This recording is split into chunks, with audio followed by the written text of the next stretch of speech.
প্রিয় ভাই ও বোনেরা, আসসালামু আলাইকুম রহমতুল্লাহি ওয়া বারাকাতুহু ওয়া মাগফিরাতুহু। আল্লাহর অশেষ মেহেরবানিতে আশা করি আপনারা সকলেই ভালো আছেন এবং আমিও আলহামদুলিল্লাহ। আপনাদের দোয়ার বরকতে আল্লাহর অশেষ মেহেরবানিতে আলহামদুলিল্লাহ আল্লাহ আমাকে অনেক ভালো রেখেছে এবং আমি অনেক ভালো আছি। যাই হোক, আপনাদেরকে আমি একটি ভিডিও দিতে যাব, সেটি হলো সোনার পাতে তাবিজ লিখতে হয় কেন। সোনার পাতে তাবিজ লিখতে হয় কেন? আপনারা দেখবেন ভিডিওর ভিতরে সোনার একটি পাতে একটি তাবিজ লেখা হয়েছে। তো সেটা তাবিজটি কেন লিখতে হয়েছে, কি কারণে লিখতে হয়েছে, সেটা আপনাদেরকে আমি বিস্তারিত বলবো। তার আগে আপনাদেরকে আমি এই সোনার পাতে তাবিজ লেখার উপরে ভিত্তি করে আপনাদেরকে আমি কিছু কথা বলতে চাই। সেটা হলো, দেখুন, আপনারা অনেকেই ইউটিউব চ্যানেল দেখে কিছু কিছু কাজ করে থাকেন, কিন্তু আসলে কাজগুলো আপনাদের হয় না। কিন্তু কেন হয় না সেটারও একটা কারণ আছে। কারণ হচ্ছে, ইউটিউব চ্যানেলে আমরা অনেকেই বইয়ের ভাষায়, বইতে যেভাবে লেখা থাকে ঠিক সেভাবে আপনাদেরকে বলে দেওয়ার জন্য চেষ্টা করি, এবং বইয়ের ভাষা থেকে কিছুটা সংক্ষিপ্ত করার জন্য আমরা চেষ্টা করি। কেননা বইয়ের ভাষায় যেভাবে লেখা আছে এভাবে যদি আপনাদেরকে আমরা বিস্তারিত যদি বলতে যাই এবং বুঝাইতে যাই, তাহলে সেক্ষেত্রে কিন্তু এক একটা ভিডিও আধা ঘন্টা হতে 1 ঘন্টা হয়ে যাবে। তো সেক্ষেত্রে কিন্তু আমরা কিছুটা বইয়ের ভাষা দেখে, বইয়ের নিয়ম কানুন দেখে তারপরে আপনাদেরকে কিছুটা সংক্ষিপ্ত করে বলে দেওয়ার জন্য, বোঝানোর জন্য চেষ্টা করি। তো এই প্রসঙ্গে বলতে হয়, আমি গত 2 দিন আগে আমার এলাকারই একজন কবিরাজের কাছে গিয়েছিলাম বলতে, ওনার কাছে আমি এমনিতে যাই। ওনার একটা সেলুন দোকান আছে, হিন্দু। তো আমি এমনিতে সেবতে ওখানে যাই। তো গিয়ে দেখলাম যে উনি তাবিজ লেখে। সেলুন দোকানও আছে, আবার সেলুন দোকান ছেলেরা চালায়, কিন্তু তাবিজ লিখে সেলুন দোকানের গার্ডিয়ান যিনি, মুরব্বী যিনি, ইনি তাবিজ লিখে। উনি বহুদিন যাবত কবিরাজি করে। যাই হোক, উনি তাবিজ লিখছে 108খানা তাবিজ লিখেছে।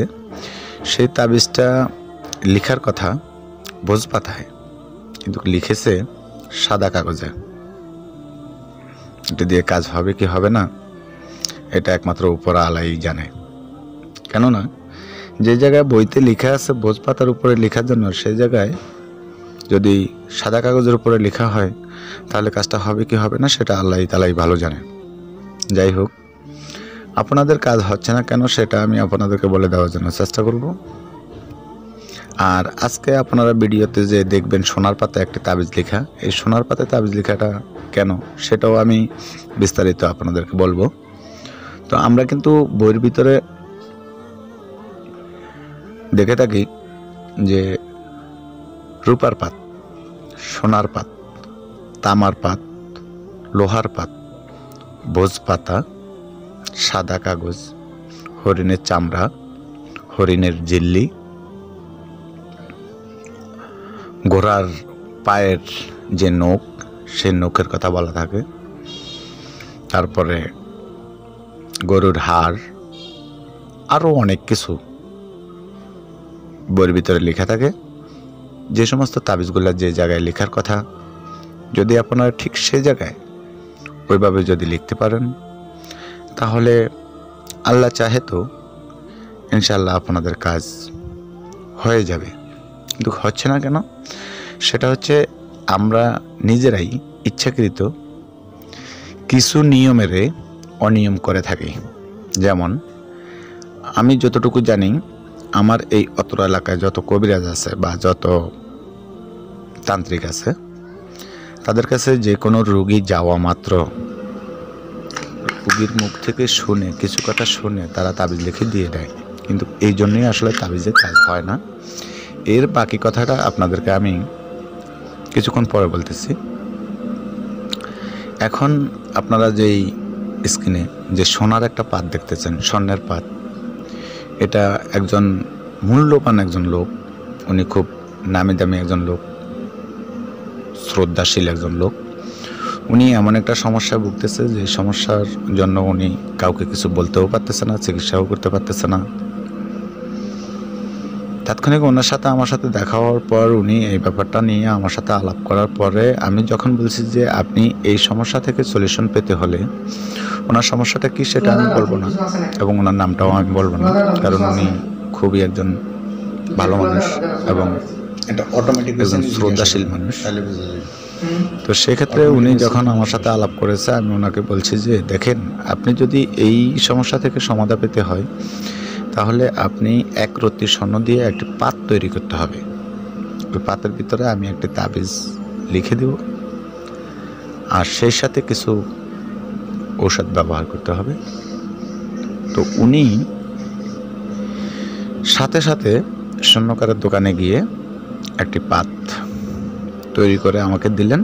দেওয়ার পর আমি ওই পাতের ভিতরে একটি তাবিজ খোদাই করে লিখে দিয়েছি। এটা আপনারা যদি কালি দিয়ে লিখতাম, কালি দিয়ে লেখা হতো তাহলে হয়তো আপনারা স্পষ্ট দেখতেন, কিন্তু খোদাইকৃত সোনার পাতের ভিতরে খোদাইকৃত লেখা খুবই হালকাভাবে লেখা হয়েছে, এই জন্য আপনারা হয়তো স্পষ্ট দেখেন নাই। এটার জন্য মন খারাপ করার কিছু নেই। এই তাবিজটি আমি এমনিতেও কাউকে ইয়েতে দিব না, ইউটিউব চ্যানেলে দিব না। এটা আমার কাছ থেকে নিতে হলে একান্তভাবে আপনি হোয়াটসঅ্যাপ অথবা ফোন নাম্বারে কল করে আপনি আমার কাছ থেকে চেয়ে নিতে হবে, কেননা এটা খুবই গুরুত্বপূর্ণ একটা তাবিজ এবং এটার জন্য হাদিয়া প্রযোজ্য। হাদিয়া প্রযোজ্য বিদায়ী আপনাদেরকে আমি এই তাবিজটি ইয়েতে দিচ্ছি না, ইউটিউব চ্যানেলে দিচ্ছি না, কিন্তু লিখে দিছি যে এটা আপনারা ধরতে পারবেন না।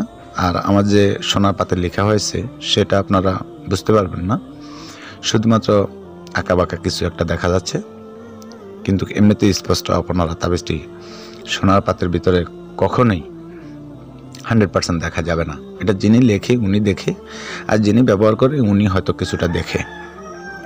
তো যাই হোক, আপনাদেরকে যদি আপনারা এই তাবিজটি নিতে চান তাহলে সেক্ষেত্রে কিন্তু আমার কাছ থেকে হোয়াটসঅ্যাপে অথবা সিম নাম্বারে কল করে আপনারা আমার কাছ থেকে নিতে হবে।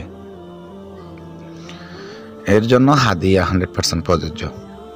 আচ্ছা, এবার বলি যে আমার এলাকায় যে সমস্ত লোকদের কথা বলেছি, যে যখনই কবিরাজের কাছে বা কোনো তান্ত্রিকের কাছে কোনো রোগী আসে বা কোনো লোক আসে, তখনই তাদের নামের উপরে কোনো কিছু না দেখে, তাদের আগে পিছে বর্তমানে কী অবস্থানে আছে কোনো কিছু না দেখে তারা মুখের কথার উপরে ভিত্তি করে তাবিজ লিখে দিয়ে দেয়।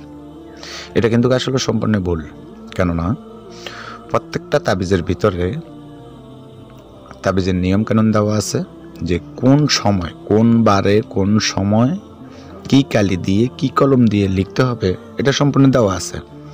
কিন্তু এই জন্যই দেওয়া আছে, এই দেওয়া থাকার পরও কিন্তু ওনারা ভুল করে কি, সেটা হলো যে কোনো লোক যে কোনো সময় ওনাদের কাছে গেলেই ওনারা তাবিজ লিখে দিয়ে দেয়। এই জিনিসটা হলো একটা, এই জন্য তাবিজের তেমন একটা কাজ করে না। আরেকটা হলো, আপনাদেরকে যখন আমরা তাবিজ তৈরি করে দেই, তাবিজ বানিয়ে দেই, যে আপনারা এই তাবিজটি একটি মাদুলির ভিতরে ঢুকিয়ে মুখটা বন্ধ করে নিতে হবে। তো সেক্ষেত্রে আপনারা অনেকেই মুখ বন্ধ করার জন্য, তাবিজের মুখ বন্ধ করার জন্য বা মাদুলিতে ঢুকানোর জন্য কিছু ধরনের দোকান থাকে, যে সমস্ত দোকানে তাবিজের মুখ বন্ধ করে দেয় লোহার পাত দ্বারা বা লোহার সিট দ্বারা, টিনের সিট দ্বারা বন্ধ করে দেয়। এরা কিন্তু তাবিজ মাদুলির ভিতরে ঢুকানোর পরে তাবিজে বাড়ি দেয়, দেখবেন তাবিজটাকে ভিতরে চাপানোর জন্য বাড়ি দেয়। এই বাড়ি দেওয়ার ভুল থেকে কিন্তু তাবিজে অনেক সময় কাজ করে না, এমনকি হিতে বিপরীত হয়ে থাকে। কেননা তাবিজটা যখন আপনি চাপানোর জন্য লোহার মাধ্যমে বা হাতুড়ির মাধ্যমে যখন বাড়ি দেবেন, বাড়ি দিলে কিন্তু এই তাবিজটি থেতলা হয়ে যায়। এই তাবিজটি যখন থেতলা হয়ে যায় তখন আর লেখাগুলা কারেক্টলি লেখা থাকে না, এবং একটা লেখার সাথে আরেকটা লেখা এড হয়ে যাওয়ার সম্ভাবনা থাকে। তো সেক্ষেত্রে কিন্তু হিতে বিপরীত হয়, কাজ তো নয়ই, আরও বরং ক্ষতিও হতে পারে। এটা হলো তাবিজ যারা বাদাই করে তাদের জন্য। আমি কিন্তু আপনাদের জন্য যত তাবিজই আমি নিজে বাদাই করে দিই, সেটা কিন্তু আমি খুব সতর্ক নিয়ে আমি এটা বাদাই করে দিয়ে থাকি। তো যাই হোক, আশা করি আপনারা এই ভিডিওটি আশা করি আপনারা 100% দেখবেন এবং দেখে বোঝার জন্য চেষ্টা করবেন। আমি বলি না যে আমার কাছ থেকে আপনারা কাজ করাতে হবে। আজকে আমি এখানে বিদায় নেব। আসসালামু আলাইকুম ওয়া রাহমাতুল্লাহি ওয়া বারাকাতুহু ওয়া মাগফিরাতুহু।